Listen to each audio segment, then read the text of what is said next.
She lost. That was the first thing I recall learning about St. Hilda of Whitby in my church history class in seminary.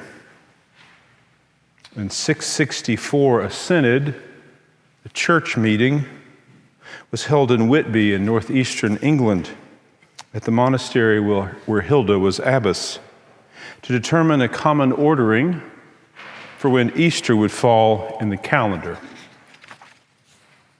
Like so many called meetings, however, the thing was not really the thing. More than determining when to celebrate Easter, the meeting was about deciding what kind of model for leadership and authority would guide the Western Church. Would it be Rome with an Episcopal authority of all men? Or would the Catholic monastic tradition with both women and men in leadership continue to guide the Church in the British Isles? We now know that the Synod of Whitby sided with Rome, both in setting the date for determining Easter and affirming that Rome's authority would hold increasing sway. In the story of Jesus, however, where first will be last and last will be first, what does the idea of winning and losing even mean? The church meeting to determine how the church would recognize leadership and authority took place in Whitby at a monastery founded by Hilda. It was considered a double monastery, meaning that both men and women were there. They lived apart from each other, but they would meet for prayer and worship. Of this community of men and women, Hilda was abbess, the overseer. So it is slightly absurd to consider that Hilda hosted a gathering at a monastery which she oversaw, where it was decided such places should not be led in the manner it was.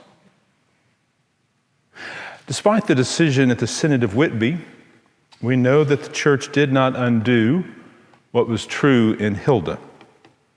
She was a prayerful leader, a wise spiritual director whose counsel was sought by all manner of persons. Coming from a very important family, she chose to live in shared monastic simplicity. From Hilda's life, we only have one piece of writing that is attributed to her, and it goes like this: "Trade with the gifts God has given you. Bend your minds to holy learning, that you may escape the fretting moth of littleness of mind that would wear out your souls. Brace your wills to action, that they may not be the spoils of weak desires. Train your hearts and lips to song, which give courage to the soul. Being buffeted by trials, learn to laugh. Being reproved, give thanks. Having failed, determined to succeed." That line, "being buffeted by trials, learn to laugh," reminds me of a line from Wendell Berry's poem, Manifesto, the Mad Farmer Liberation Front. In Berry's poem, the words go like this: "Be joyful, though you have considered all the facts." Laughing amid trials, remaining rooted in joy even as the facts are less than joyful. Let me suggest that Hilda's call to follow Jesus and to exercise her pastoral and administrative gifts was not determined by an up and down vote. The call to follow Jesus is a call that asks us to give our lives for the rest of our lives. The call invites us to give an all-in response. For 16 years after the Synod of Whitby, Hilda continued to lead her community. For 16 years, with many of those years including significant physical illness, Hilda led in the aftermath of appearing to have lost. First and last, last and first, losing and saving, saving and losing. The story of God, which we say we want to be shaped and formed by, is a story where things get turned upside down. In the life of the church, we have come to discover with time and with setbacks and stumbles that there are some things that cannot be decided by a vote. Hilda's whole life was the necessary evidence needed to show that she was a contemplative leader with authority and wise oversight. Tonight, in a dark church, with candles illumining our way, who we will be as Christian believers continues to be rooted in a gospel story that is good news for everyone in our midst, particularly the weakest among us. That is never up for a vote. That is only up for renewal.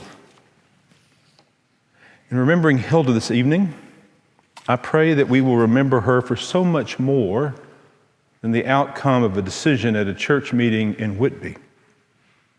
I pray we will remember her for how she led the monastic community. She was a deep contemplative leader. She helped shape deep and contemplative people, both men and women. What would it look like if Church of the Ascension embraced the vision of Hilda's double monastery?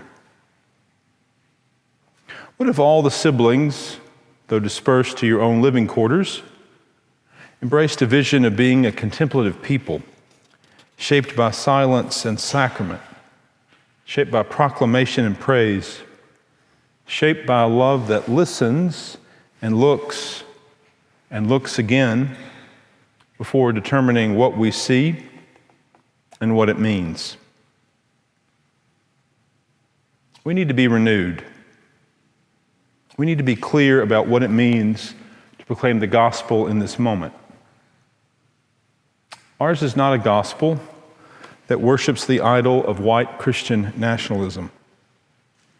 We proclaim that Jesus is Lord, and that Jesus who is Lord came into this world to lose nothing that God had made.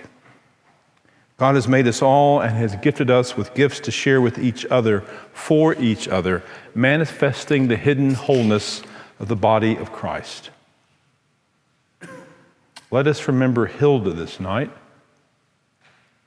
but let us remember her by taking up her gospel cause to be a people where all our siblings are counted and called, equipped for ministry in this place, and wherever God's Spirit takes us next.